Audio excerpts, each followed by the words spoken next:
Infections ఉన్నాయి, human papilloma virus infections. వీటి వల్ల కూడా నోటి క్యాన్సర్ వచ్చే అవకాశం కనిపిస్తూ ఉంది. ఈ కారణాలు తెలిసిన తర్వాత ఏ విధంగా ఈ కారణాల వల్ల క్యాన్సర్ డెవలప్ అవుతుంది అంటే ప్యాథోజెనిసిస్ తెలుసుకోవడం ఇంట్రెస్టింగ్గా ఉంటుంది. దాని గురించి కొద్దిగా మీకు చెప్తాను. టొబాకో కానివ్వండి, క్రానిక్ స్టిమ్యులేషన్, రాపిడ్ కానివ్వండి, ఫ్రిక్షన్ కానివ్వండి, ఈ లోపల ఉండే చర్మాన్ని మ్యూకస్ మెంబ్రేన్ అంటాము.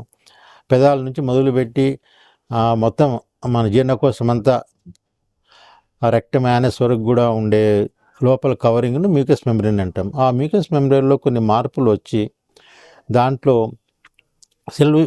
కణ విభజన జరిగేటప్పుడు కొన్ని అబరేషన్స్ రావడం వల్ల, అంటే సరిగ్గా కణ విభజన జరగకపోవడం వల్ల ఏదైతే జీవకణాలు మ్యూకస్ మెంబ్రేన్ సెల్స్ డిస్ట్రాయ్ అవుతాయో వేర్ అండ్ టేర్ వల్ల కొత్త మ్యూకస్ మెంబ్రేన్ సెల్స్ వస్తాయన్నమాట.